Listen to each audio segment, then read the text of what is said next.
week, the other theories, and understanding the Philippine popular culture. Again, we need these other theories and approaches for us to understand more, no, yung mga nangyayari sa lipunan natin, bakit may mga ganyang kaisipan, mga kilos at galaw, ayan, and so on. So, since this is the third part, punta na tayo doon sa 21 hanggang 30th ng other theories. Iskipan natin yung 1 to 20. Okay? So, ibibigay ko na lang yung link na papanoorin ninyo. Pero kasi ano siya, for 2 weeks kasi talaga siya yung theories and approaches. Okay? So, number 21 is the mediatization theory ni Stig Harvard. Ayan. Sabi ni Stig Harvard, society and culture are shaped by media, influencing the politics, the religion, and the social interactions. So, totoo ito, no, na yan, yung media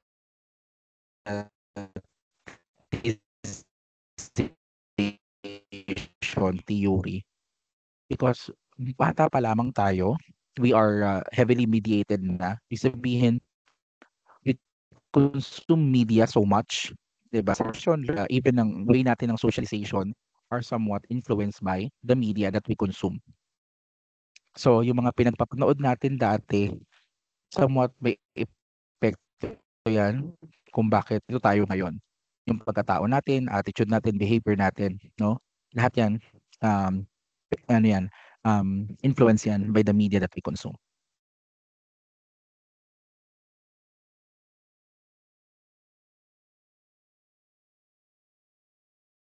All right. So in the Philippine application, no, the rise of social media politicians who build influence through Facebook, TikTok, and YouTube, 'di ba? So makikita na tayo ng mga ano, mga politiko, no, na tumatakbo at paano sila sumikat, nanalo sila, ba't sila sumikat? Because of the social media, 'di ba? Halimbawa si Congressman Arjo Atayde, 'di ba? So si Congressman Arjo Atayde ay, hindi naman 'yan ano, hindi naman halos talaga kilala dati, pero dahil nga siya ay artista, 'di ba, somewhat nanalo siya bilang, kongresista ng Quezon City, 'di ba? Tapos kasama siya ngayon sa mga ano, sa mga pinangalanan na bahagi ng flood control ng anomalies, 'di ba? So, gano'n, marami tayong mga politiko na somewhat naging politiko hindi dahil sa kanilang galing, hindi dahil sa kanilang kakayanan, kundi dahil sa kasikatan nila, 'di ba? Halimbawa si Jinggoy Estrada, 'di ba? Dati si Bong Revilla, si Robin Padilla, 'yan. Sila are not really there dahil sa galing nila kasi wala naman talaga silang galing, eh. Sikat lang talaga sila. Naintindihan ninyo? Thumbs up nga kayo diyan kung naintindihan ninyo. Narinig niyo ba? Baka naman paliwanag ako ng paliwanag, tapos wala naman pala, ayan. So, another is the digitalization of religious practices such as online masses and virtual devotions. Kung napansin niyo dahil nga tayo ay nanggaling sa pandemya, no, nanggaling tayo sa pandemic, lockdowns, 'di ba? Yung mga religious practices natin ay somewhat dinigitalize na natin, 'di ba? Mediated na yung ating ano, imbes na mag-ano ka, magpunta ka doon sa simbahan dahil lockdown, wala, no choice ka, live stream ka. 'Di ba, manood ka ng live stream, manood ka ng Facebook Live, ng YouTube Live, kasi wala kang way para pumunta doon sa simbahan nung lockdown.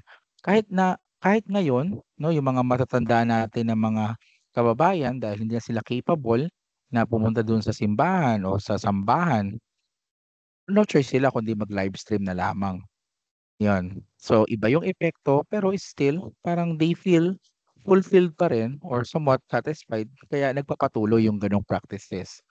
Ayan, kasi gano'n sa lipunan natin kapagka nakita natin na puwede pala ng mas convenient pala 'yun, nag-i-stay yung ano, yung nag-i-stay yung practices.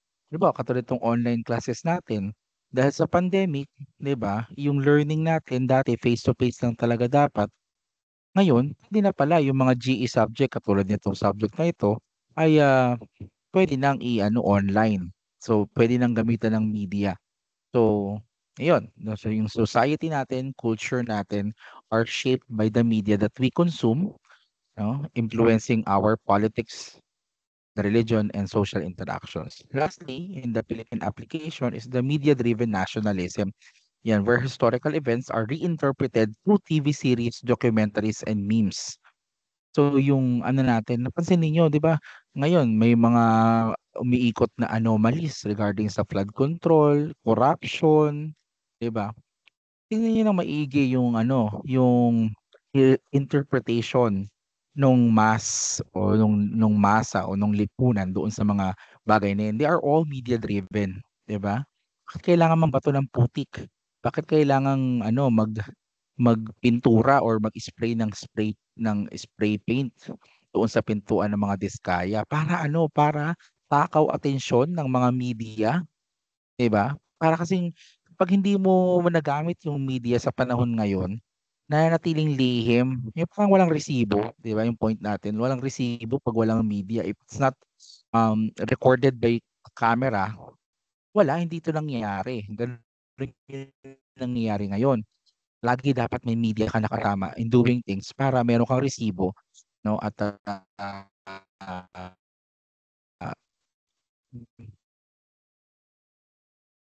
may maipakita ka sa ibang tao because people don't believe sa kwento na lamang. Kailangan ibitawan. Parang, 'di ba? Parang doon natin na-realize na, ay teka, nung elementary tayo, ang pinag-uusapan natin si Emilio Aguinaldo, bayani, no? Isa sa mga bayani at unang pangulo ng Pilipinas. Pero bakit dun sa pelikula ng General Luna, parang siya yung kontrabida dahil siya yung, sabihin na natin, no? Parang siya yung ultimate na kalaban o nagpapatay doon kay General Luna, 'di ba? So nagbabago yung ating social interactions, nagbabago yung ating ideas, nagkakaroon ng clarifications, no? Because of the media that we consume ngayon, no? Kahit na yung topic ay matagal ng panahon. Okay? So, next one is ayan, post-truth and fake news theory. Nasa ano na tayo, sinasabi na tayo ay nasa post-truth na, no, nasa post-truth era, na in the digital age, objective facts become less influential than personal beliefs and emotion, leading to misinformation and political polarization. So, ano ba yung post-truth na sinasabi? Alam niyo 'pag sinabing post-truth, sa panahon ngayon, kahit anong isipin mo, puwede kang makahanap ng proof na totoo o tama yung iniisip mo. Teka na nga.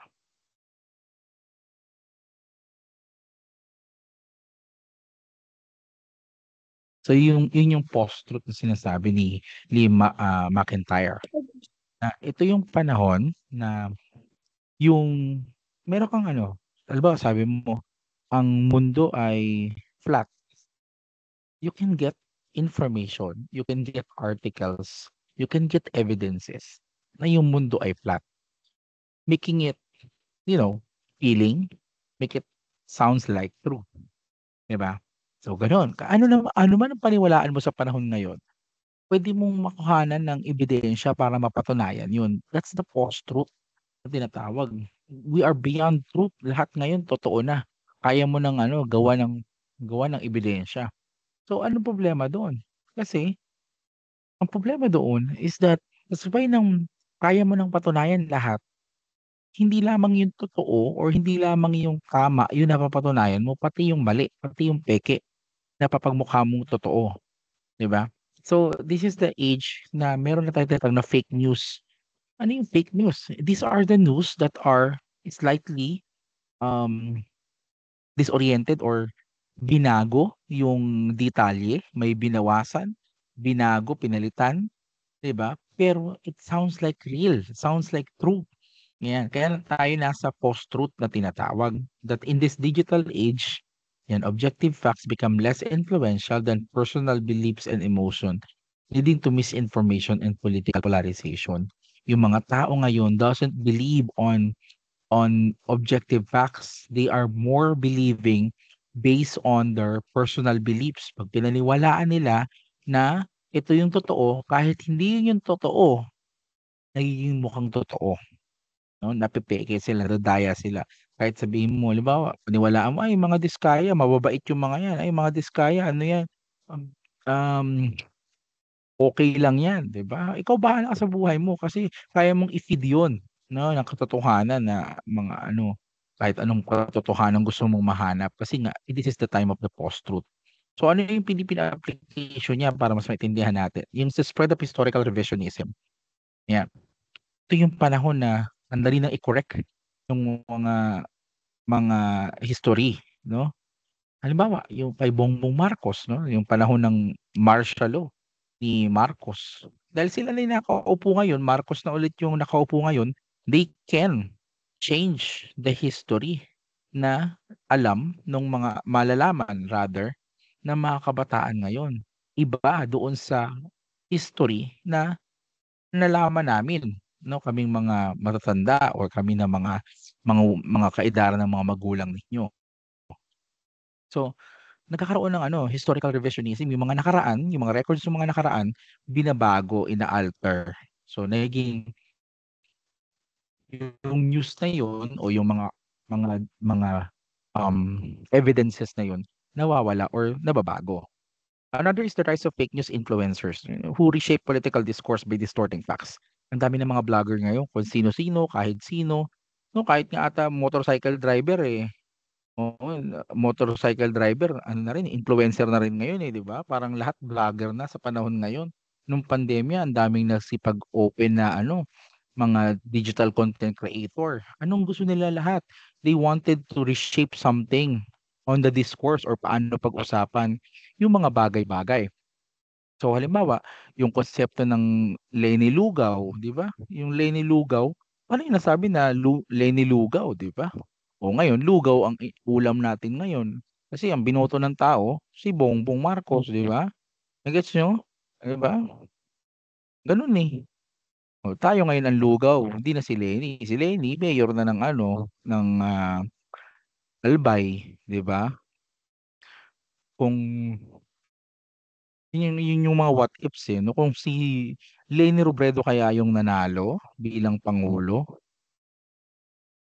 hindi kaya ano, baka mas maganda yung kalagayan natin ngayon, 'di ba? I don't know, pero wala tayong magagawa dun, eh, baka in the another life na lang, sa susunod na habang buhay na lang, I don't know. Pero ayun, walang walang alternative universe. Sana meron na lang, 'di ba, at least makita natin. Pero yun nga, that is being, fueled yung mga tao binoto si Bongbong Marcos because of they are fueled by news flow panira, ayan. And of course yung echo chambers. Meron na tayong echo chambers ngayon. Ano yung echo chambers? Kung ano yung gusto mong marinig at malaman, yun lang din yung malalaman mo at mapapanood mo sa social media mo.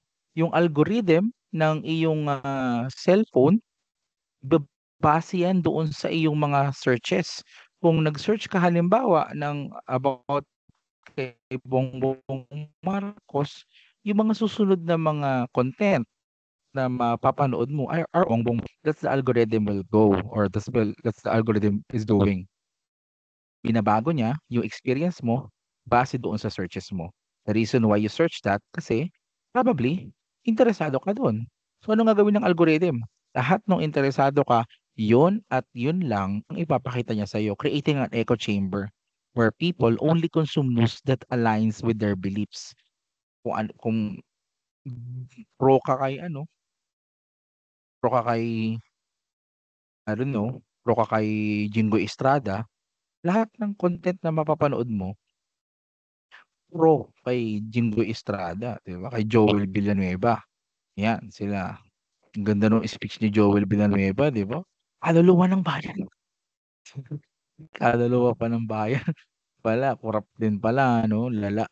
Anyway, so yun yung point 'no, meron tayong echo chamber, may mga fake news influencers that they are alam mo ang sipag gumawa ng content. Kaya napupuno yung social media natin ng puro content ng mga fake news influencers. Yung mga matatalino, yung mga dapat nagsasalita, mga tamad o kaya siguro baka busy lang kami. Yung mga busy lang kami sa trabaho namin, mahirap lang kami, lumalaban kasi kami ng patas, eh. Kaya wala kaming time para mag-create ng vlog, 'no, para ipanlaban dito sa mga peke na mga influencers na ito. Yung mga tao na dapat nag-i-influence ng iba, walang oras para mag-influence kasi they are busy doing their work, their life, busy in their life. Ayan. So that's the post-truth and fake news theory. Naintindihan ninyo? Naintindihan niyo ba? Ayan, thumbs up nga kung naintindihan ninyo. Mahalaga 'yan sa panahon natin ngayon kasi ganyan na talaga ang nangyayari sa lipunan natin. Another is the affect theory. No, sa affect theory ni Brian Masumi and Sarah Ahmed, sinasabi nila that emotions, the feelings and sensations play a huge role in how people interact with media and culture. Yung mga pinapanood natin, pinapakinggan natin, kinukonsumo natin ng media has something to do with our emotions. Para tayong kaya ko pinapanood 'yun to feed my emotion, no, to make me feel what I wanted to feel. Gano'n na yung nangyayari sa'tin, 'di ba? Halimbawa 'pag malungkot ka, gusto mong ibayuhin pa yung nararamdaman mong kalungkutan. So what will you do, 'no? You play a sad music, 'di ba? Nood ka ng mga malungkot na pelikula, gano'n na tayo. So, anong problema dun? Ang problema dun is that you can also be manipulated because of your emotions. Basta lang na-meet yung emotion mo, naibigay lang emotion mo, you'll make a purchase. O kaya, since na-feed yung emotion mo, natuwa ka, ano nga gagawin mo? You will believe that concept, that idea. Hindi na tayo tumitingin pa sa objective facts, but we are more into the emotions that it's giving towards us. Naintindihan ninyo? Gano'n na yung mga tao ngayon. Meron ng mga gano'ng klase ng mga pangyayari ng mga tao na mas, pinapansin o tinitingnan yung emosyon na ibinibigay nung media na kinukonsumo nila kaysa doon sa katotohanan na ibinibigay o yung sense na ibinibigay nung media na yon. Halimbawa, yung the Philippine application, the hugot culture in the Philippine cinema and music. Napansin niyo yung mga pelikula natin ngayon? Alin ba diyan sa mga pelikula na yan yung tumatalakay sa mga social issues? Kaya alin kaya sa mga pelikula na yan yung, sabihin natin nagbibigay ng solusyon o nagtuturo ng solusyon para umangat yung buhay ng mga kapwa natin Pilipino? 'Di ba parang wala? More on about escapism, more on alam mo 'yun, hugot lang, alam mo 'yun, matuwa lang tayo, malungkot lang tayo, drama-drama, 'di ba? Gano'n na lang yung mga pelikula natin. Kung titingnan natin ng maigi, anong dulot nito sa buhay natin? Anong dulot nito para mapaibayo yung ating kalagayan sa buhay? Unti-unti nang nawawala o nauubos na. So that's the hugot culture in the Philippines, where emotions are more valuable than the objective facts. Another is the politicians use emotions. Nakita nyo to manipulate public sentiment. Anong sabi ni Jinggoy Estrada nung sinabing siya ay kasali doon sa mga sa mga may anomalya, 'di ba? Lie detector test nyo ako. Ako categorically hindi ako kasali diyan, 'di ba? Sabi ni Joel Villanueva, "Kaluluwa ng bayan, kaluluwa ng bayan." 'Di ba mga gano'n siyang drama, tuwang-tuwa talaga ako dun, eh. Ang sarap i-play ta's sarap dagukan, pero wala, eh, ayan. Anong gagawin nila? They will use emotions to manipulate the public sentiment para kaawaan sila, para katigan sila ng lipunan, 'di ba?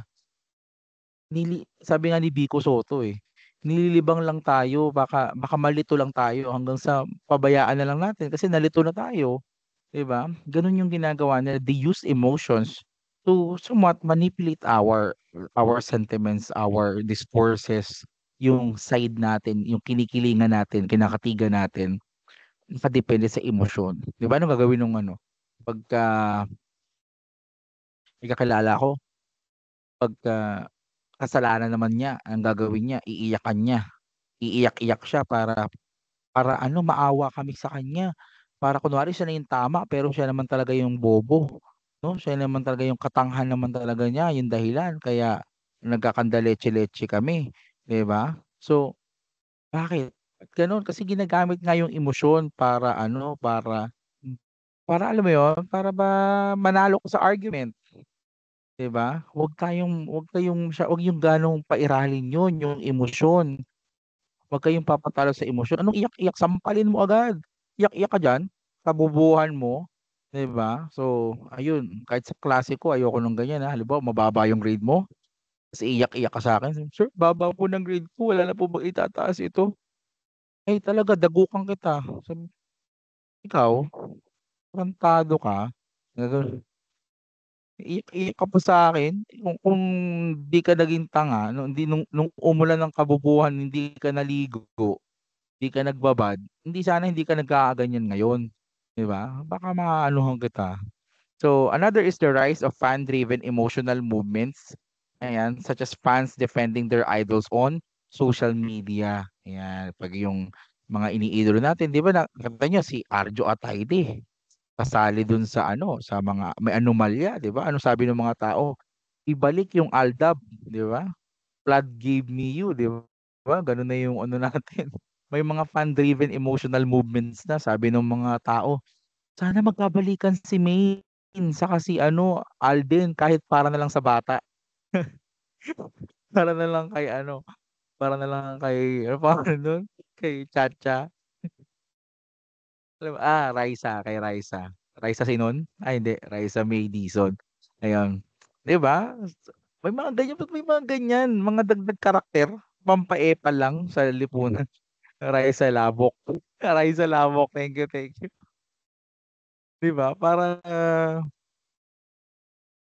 'di ba? So, may gano'n, may fan-driven emotional movements. Itong mga 'to parang pampagulo lang lalo, eh, 'di ba, sa lipunan natin. Pero yun nga, kaya sila may ganyan, kaya may mga ganyang apila because of the affect theory na sinasabi ni Brian Masumi and Sarah Amit, that emotions, feelings, and sensations somewhat play a huge role in how people interact with media and culture. Fourth one, prosumption. Assumption is that nila Alvin Toffler and George Ritzer says that consumers are also producers of content, leading to user-generated culture. Yung prosumption is ano siya, para siyang ginawang word from the consumption. No? Yung con kasi is against the consumers. Ayan. Or consumption is for the consumers. Yung consumption naman is where the consumers are also producers, no? So, sa panahon ngayon, nakikisali na tayo sa narrative. Kasali na tayo sa paggawa ng kwento, kasama na tayo sa paggawa ng pop culture, ng ano yung uso na is what we call user-generated culture, no? Ito yung mga user-generated content. Ayan, mga content na ginawa ng mga tao, ng mga followers, ng mga alam mo 'yun, mga fans, 'di ba? Yung mga ordinaryong user, they create also contents. Hindi na lamang sila basta consumer ng media. They are also producers of media. Halimbawa si Kong TV. Dati si Kong TV, consumer lang siya ng media, pero natuto siya mag-produce. So meron na siyang vlogs, meron siyang mga content na gawa niya. 'Di ba? So, ano yung application niya in the Philippine context? The popularity of DIY content creators, no, in TikTok, YouTube, and Facebook. Kita niyo 'yan, yung mga reels, mga shorts, 'yan, mga TikTok videos, DIY content creators, yung mga paano gawin yung ganito, isang araw na naman po tayo maglalaba mga kumare. Sinubukan kong gamitin ang Tide, yung mga ganyan, DIY content creator siya ni how do it yourself. Nagtuturo pa na, ganito nga pala magsaing ng kanin 'pag wala ng kanin, wala ng bigas, 'di ba? So, may DIY content creators ka na. 'Yan, common 'yan. Yung consumer dati nanonood lang, ngayon sila na rin gumagawa ng kalokohan, 'di ba? Ay ng video, ng content. The rise of self-published Wattpad authors. Dati nagbabasa lang tayo ng mga yung mga binabasa, mga sulat. Ngayon, yung mga tao na rin ay nagsulat ng mga blogs o nagsulat ng mga Wattpad na mga istorya, and then sobrang ganda nung kanilang gawa, it was become part of the mainstream, ginawang pelikula, 'di ba, ginawang, based on ganitong Wattpad story, 'di ba, pelikula, ginawang series and so on. Also, um, as part of the participatory theory, no, yung presumption, people or yung mga fans, they edit, mash up and remixes, 'di ba? Shaping how content is consumed and transformed. 'Di ba yung mga ano ngayon, yung mga at para bang nilalaro ng panahon, tama ba yun? Tapos ano, at sa Noche Buena ay magkakasama. Pasko ay kay saya, 'di ba? Tawang-tawa ako dun, eh, yung kay Ogie Alcacid ginawang ano, pagdating ng 12 midnight ng September 1 naging ano na, pampasko na, 'di ba? So gano'n 'no, people, tayo na mga consumer, natuto na tayo mag-edit, 'di ba? Natuto tayong mag-mash up and remixes ng mga content, 'di ba? Ngayon gagawa ka ng content, ano na, may mga alam mo yun, yung mga video kinukuha, or ginagamit mo na. Nag-joke ka, lalagyan mo ng ano, directed by Robert ano, 'di ba? So, yung tao ngayon, yung users of social media are not just consumers, are not just viewers or passive viewers. They are also active consumers who are also able to create their own content and make it part of the popular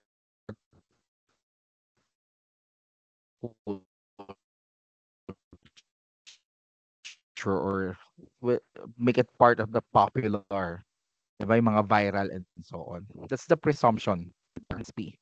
Yung algorithmic culture ni Tarleton Gillespie, sinasabi niya that algorithms determine what we see online, shaping our culture, beliefs, and preferences. Para tayong robot ngayon, 'no? Yun nga yung kasunod dun sa echo chamber is that may algorithm na ngayon, sa tingin niya kailangan mo. So, ang ginagawa ng algorithm is that kinokontrol niya yung mga content sa dinami-dami ng content in the social media, dinami-dami ng content in the whole internet, in the whole world wide web. Ano-ano dun yung ipapapanood niya sa'yo, 'no? Siya yung nagdedesisyon nun kung ano ipapanood niya sa'yo. And at the end of the day, or at the end of that moment, after the algorithm controls what you see online, yung kultura mo unti-unting nahuhubog, naapektuhan nung pinapanood mo, 'no? Yung paniniwala mo, 'yan, nahuhubog 'yan doon sa napapanood mo o nakikita mo. So, the Philippine application is the influence of Facebook and YouTube algorithm in radicalizing political opinions. Isipin mo 'no, yung halimbawa ngayon yung political opinion mo about corruption in the Philippines, 'di ba? Parang 'pag nagbukas ka ng Facebook ngayon, parang yan lagi mo nakikita. Pero hindi mo namamalayan or hindi yun na-realize, but what others are seeing is so much different from what you are seeing, 'no? May mga video siguro na pareho yung makikita, pero hindi lahat kayo pare-pareho na nakikita. Depende yun sa depende yon dun sa search nyo or how are you interested with yung oras na ginugugol ninyo on watching those videos. It will affect the next video that you will be seen, no, that we will going to see rather, no? Yung pinapanood nyo ngayon, akala nyo walang epekto yan, pero may epekto yan dun sa susunod na video mapapanood mo. Ganon. Yung nilike mo, kinomentan mo, ayan, ngayon, it will affect your next the next video that will shown to your mobile phone. Yun yung totoo. Another is the TikTokification,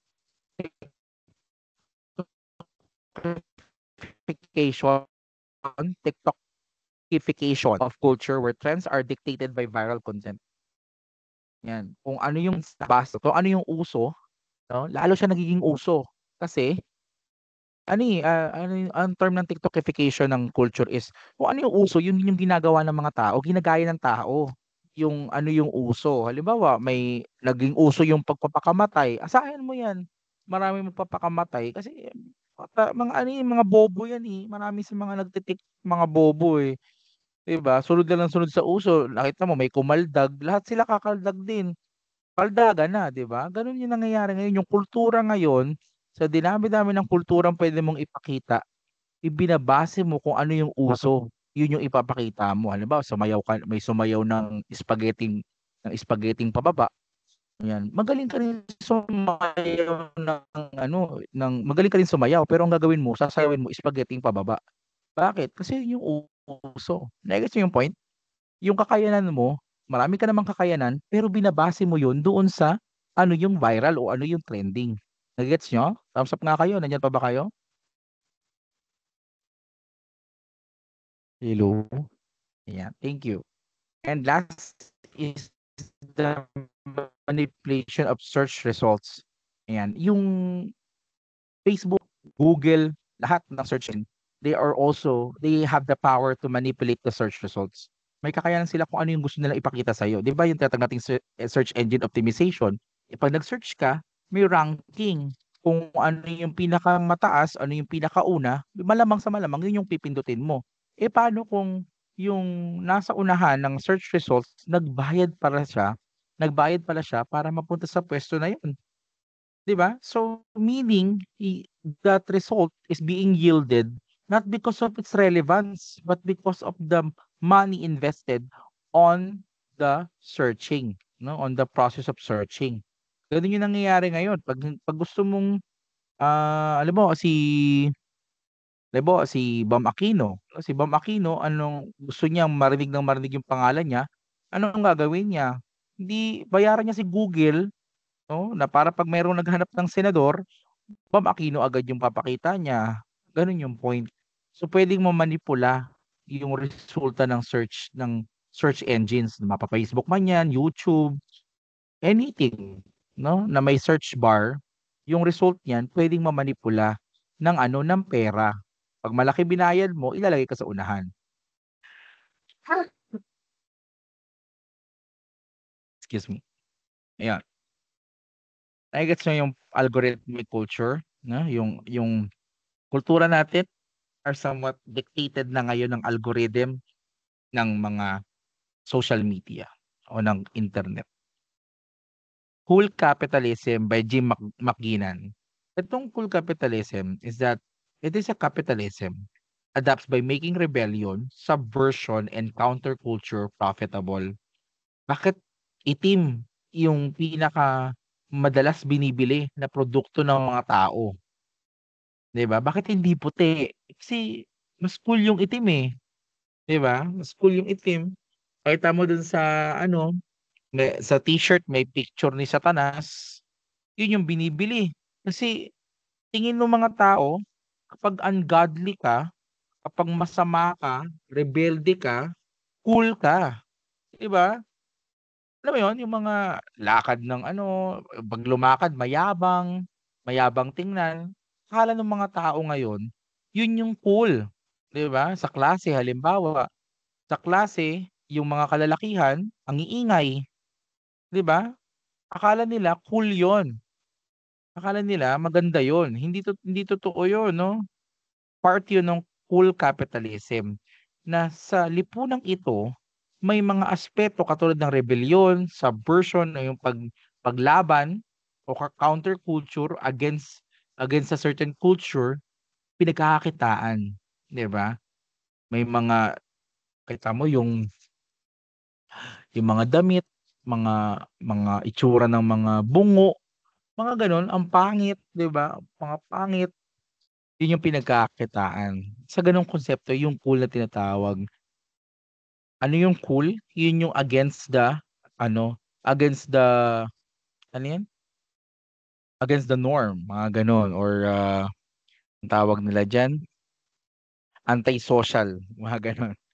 So, the commercialization of activism and where brands use social issues for marketing, ayan. Halimbawa yung Pride Month, 'yan. Sa Pride Month Pagka bumili ka ng t-shirt ng Pride Month, ayan, pinapakita mo na ikaw ay member ng LGBTQ. Ayan. Sa unang tingin, oo, it looks like a support to the LGBT community, pero at the end, it is a commercialization. It's a capitalism. Nagets nyo ba? Akala mo, you're making a statement. Di ba yun yung tinatawag nating myth? Pag napanood nyo yung video nung nakaraan, yun yung myth na tinatawag.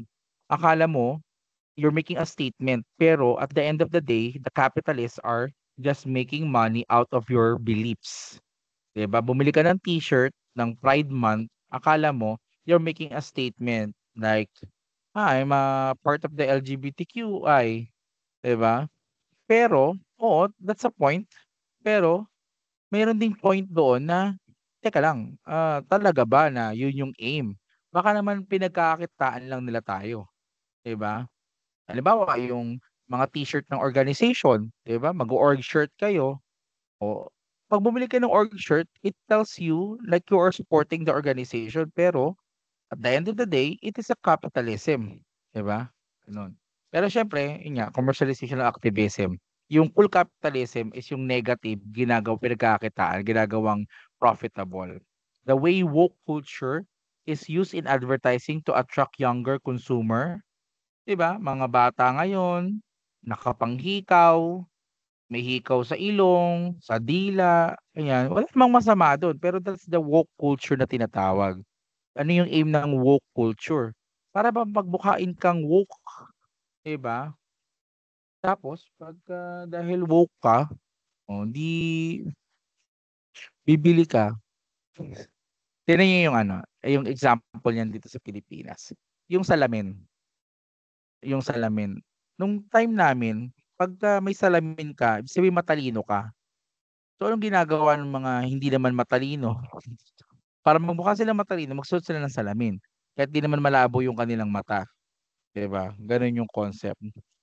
O yung ano, yung earphone, ayan yung earphone, dati nung time namin, nung kabataan ko, kahit wala kaming wala kaming walkie-talkie, kahit wala kaming ano, Walkman, naghe-headset kami. Kasama yun sa jacket namin. Bakit? Kasi para magmukha kaming mayaman kunwari o kaya mukha kaming may Walkman pero wala talaga, 'di ba? Pinagmumukha mo lang. Bibili ka ng ano, ayan basta. The rise of indie and underground culture, ayan, which is later mainstream and commodified. Ayan. So yung indie, underground culture, ayan, sinusuportahan mo yun, mahilig ka makinig ng indie music, 'di ba? Later on, naging mainstream na and then commodified. Dati yung Ben and Ben, indie lang naman 'yan eh. O 'di ba? Naging mainstream na sila. Yan. So yun yung cool capitalism, no? Yung rebellion, subversion, and counterculture ginagawang profitable o binibenta. Next, digital tribalism by Michael Mapsoli. Digital tribalism concept is that people now form digital tribes or online communities based on shared interests rather than physical proximity. So, hindi na ngayon yung tribe ngayon, hindi na dahil sa magkakalapit sila, crazy, halimbawa tatlo sa inyo o kaya ni-roast niyo yung ibang tao, 'di ba? Ang tawag doon is a digital tribe. Yan, akala niyo hindi namin alam 'yan, ha. Ganyan yung mga ugali ninyo, eh. Gagawa kayo ng GC, tatlo lang kayo, pero yung buhay na sisiraan ninyo marami, 'di ba? Yan, digital tribes yung tawag diyan. We create online communities based on our interests, 'di ba? O gumawa tayo ng GC na 'to para mambalaongga, 'di ba? Manira ng mga tao, pag-usapan yung buhay ng may buhay. That's a digital tribes. Kaya kayo nagkakasama-sama because of your interests at hindi dahil sa physical proximity ninyo or yung kalapitan ninyo sa isa't isa. Strong fan culture. Yan, dito sa Pilipinas may mga K-pop fandoms, online gaming communities, political supporters, 'di ba? Saan sila nagkikita-kita? Saan sila nag-usap-usap? Online, 'di ba? In the digital space. excuse me, the rise of cancel culture or online mob mentality where digital tribes enforce yung cancel culture, 'di ba? Akala natin maganda yung cancel culture 'no, pero hindi hindi dapat gano'n, eh. Pero yun nga, well, normal naman talaga yun, eh, nagkaroon na tayo ng termino pero dati pa talaga yun. Yun 'no, yung cancel culture. Halimbawa, yung isang tao 'no, kahit na may kahit na mayroon na siyang mabuting ginagawa ngayon, ay kina-cancel natin dahil sa kanyang mga previous na ginawa. Halimbawa, yung kaklase mo, natai nung high school, 'di ba, natai nung ano, nung grade 9, 'di ba, natai siya. Ngayon kolehiyo na siya, cum laude siya, anong sabihin mo, "Natai ka naman nung high school, eh." 'Di ba? Cancel culture tawag dun, 'di ba? O kaya yung kay ano, kay Mika, Mika Salamanca ba yun? 'No, yung nakulong siya sa Hawaii, oh, 'di ba? Oh, panalo sa PBB pero nakulong naman sa Hawaii, 'di ba? Oh, nagma-marijuana naman, eh, ano bang problema dun? Tapos naman na, nagsisi naman na yung tao, 'di ba? Ba't natin ika-cancel siya dahil lang sa kanyang mga previous na nangyari? Ang tao po ay nagbabago, ang tao ay nagde-develop, 'di ba? So, dapat hindi natin ginagawa yung cancel culture. Saan ba nakukuha yung cancel culture? Diyan sa digital tribes na 'yan. Kayo magkakaibigan, 'di ba? Imbes i-appreciate niyo yung mabubuting bagay sa isang tao, ang gagawin niyo, titirahin ninyo, babanatan ninyo, "Ay naku, kahit naman ganyan 'yan, eh, maganda naman 'yan kaso ang baho ng kilikili, asim." 'Di ba, gaganon-ganonin ninyo. Cancel culture tawag diyan, 'no? Yung online mob mentality, 'di ba? Ano yung online mob mentality? Gusto ninyong ano na, online mob mentality. Nakaw-nakaw 'yan, eh, 'di ba? Search niyo na lang 'yan, ano yung online mob mentality. Another is the social movements from online. Ayan, yung social movements na yung mga tao nagpe-petition, 'di ba? Yung halimbawa, sabi natin kay Rendon dati, "Ayan si Rendon Labrador, i-report natin, i-mass report natin yung kanyang social media." Ayan, social movement 'yan from online. O yung mga ginagawa natin ngayon, 'di ba, sa may problema yung flood control project, may anomalies, anong ginagawa natin? Anything na nagpo-prove ng point natin or relatable sa atin, shine-share natin, 'di ba? Yun lang yung ganti natin, eh, dito sa mga hinayupak na mga korap na ito, 'di ba? Isipin niyo 30 milyon, Diyos ko, 30 million, billion, halagang bilyon, 'di ba? Tas yung flood control natin may mga kamag-anak tayo namamatay sa baha, nale-leptospirosis,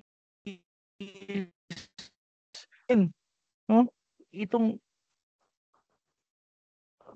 katarantaduhan nila kaya tiisin lang. Yan lang yun? Dapat may mapatunayan diyan, dapat merong bitayin sa mga yan, dapat merong mahuli at bitayin o kaya batuhin na lang ng tao, 'di ba? 'Pag sinabi ng mga tao, 'pag sinabi nung ano, "O sige, bato ang walang kasalanan." Alam kong may kasalanan ako pero gusto kong mambato, eh, kasi karapat-dapat ng kanilang korapsyon, 'di ba? 'Yun. So, 'yan yung mga social movement form online, yung mga simpleng sharing, social movements yung tawag diyan. Yung tao hindi sila makapagsalita, pero sa pamamagitan ng mga sinabi, pinost ng ibang tao at shine-share nila kahit papaano nagkakaroon sila ng pagkakataon or pamamaraan para mabanggit or maipakita kung ano yung kanilang nararamdaman o ano yung kanilang pananaw tungkol sa mga bagay-bagay. And that's digital tribalism. We are all part of this digital tribalism. We are as we become part of the users or users of the digital space, nagiging tribo na tayo. We are uh, sharing together or coming together based on our interests.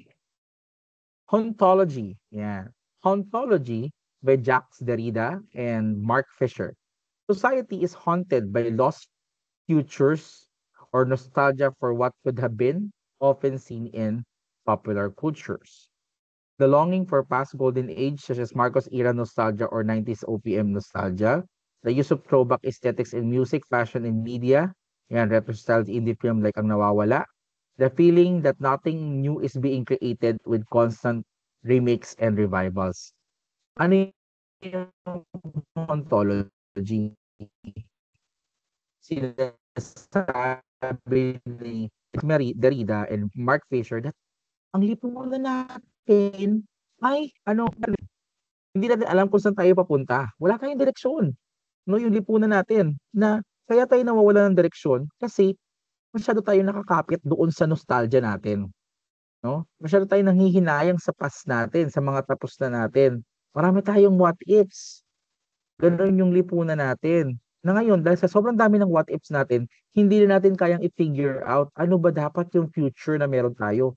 Hindi natin kayang i-imagine ano ba yung future, possible future na maging makarating sa atin or mangyari sa atin. Bakit? Kasi we are so connected, no? Ang hirap bitawan ng ating mga nakaraan. Sabihin mo yung golden era daw, yung golden age daw ni Marcos. Ano ba golden dun? Lahat, ito na yung golden ngayon. Lahat ng bilihin, gold ang halaga. Ang mahal, di ba? Hmm.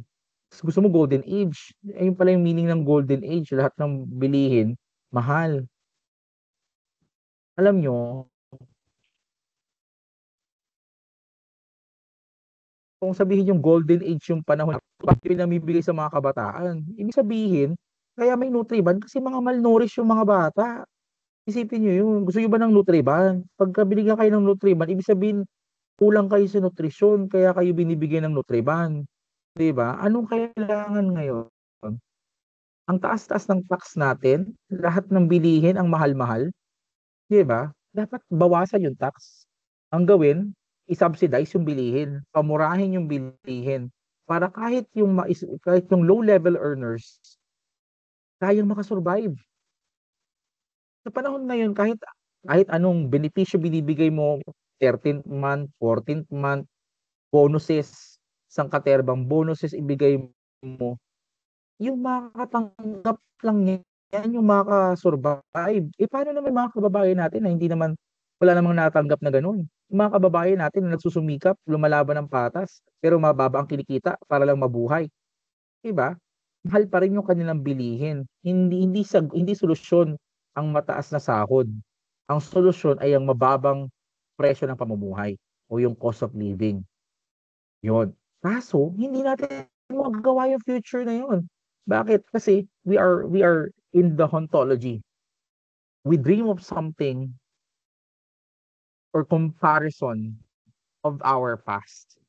Diba? Dati yung sahod ko kasi 200 pesos lang eh. Gusto ko yung future ko, ang sahod ko 400 pesos. O 1,000 na yung sahod ko. Eh, kamusta naman yung bilihin nung panahon dati sa bilihin ngayon? Dati kahit 200 lang yung sahod mo, 50 pesos, 1 linggo mo na. 'Di ba? Eh, ngayon, 1,000 mo, baka 3 araw lang wala na. 'Di ba? We care for, yung point of comparison natin is very wrong. We are using our past situations, past conditions as the basis of our future without properly thinking kung ano ba talaga yung problema. Ano ba talaga yung pangkalahatan? Ano ba talaga yung pantay para sa lahat? No? Gano'n yung nangyayari. Halimbawa, yung isa pa example niya, no, throwback aesthetics and music, 'di ba? Ah, wala namang masama kung mahilig tayo sa mga lumang kanta, 'di ba? Pero paano natin maiisip yung mga bagong kanta, mga bagong awitin kung tayo ay manatili no sa pag-alala ng mga bagay na na luma, 'di ba? Sabi nila, ang hindi raw lumingon sa pinanggalingan ay hindi makakarating sa paroroonan. Okay. Pero 'di ba yung kasabihan na yun, nagmi-mean na kailangan mo lang lumingon at hindi totally tumingin sa nakaraan? Baka naman habang nakalingon ka dun sa pinanggalingan mo, mauntog ka naman kasi hindi mo na alam yung hinaharap mo, 'di ba? Ayun, wala lang, tanong lang sa'kin yun. And then slow media theory. Ano na yung number 29, malapit tayong matapos. Slow media theory ni Jennifer Rauch advocates for mindful, intentional consumption of media instead of fast algorithm-driven content. Sa sobrang bilis ng mga social media natin, sa sobrang bilis ng mga telebisyon, ng mga bagay-bagay sa mundo natin, minsan gusto nating pabagalin yung mga bagay-bagay. Kaya mas gusto natin yung mga, alam mo yun, yung mga medyo luma or medyo mindful, intentional consumption of media. Yan yung mga long form podcast, 'di ba? And the growing popularity of long form podcast. Kasi mas gusto ayaw na natin ng mabilis na usapan. Ayaw na natin ng mga small talks. Ewan ko nararamdaman niyo na ba 'yon? Ako medyo nandun ako sa age na 'yon na ayoko na ng mga small talks. Gusto ko ng mga malalalim na usapan, gano'n. No, the return of slow traditional hobbies like vinyl collecting, film photography, long form reading, resurgence of in-depth storytelling in Filipino indie films, moving away from formulaic blockbusters, 'di ba? Gusto na natin yung mga yung pag tingnan niyo yung mga indie films, yan, they tackle more on the in-depth storytelling. And yung isandaang awit na ba? Isandaang awit para kay Stella, 'di ba? Gusto ko panoorin 'yan, eh. Kasi napanood ko yung Isandang Tula, 'di ba? So, 'yun, bumabalik na yung mga mas malalalim, mas mabagal, mas mahahaba na mga media kaysa dahil nasanay tayo sa TikTok, eh. Parang gano'n nakakapagod 'pag puro TikTok ka lang, 'di ba? Parang ang bilis-bilis ng bagay, maya't-maya tapos na agad. O 'yun na 'yun, 'di ba? Tapos na agad, 'di ba? So, you long for slower media. And last is the westernization of media. Ayan, ni Chin Chuan Lee at Dayatusu. Ayan. It challenges the dominance of Western narratives in media by promoting local and regional perspectives. Alam nyo, ito, yung de-westernization of media, nauuso na to ngayon. Bakit?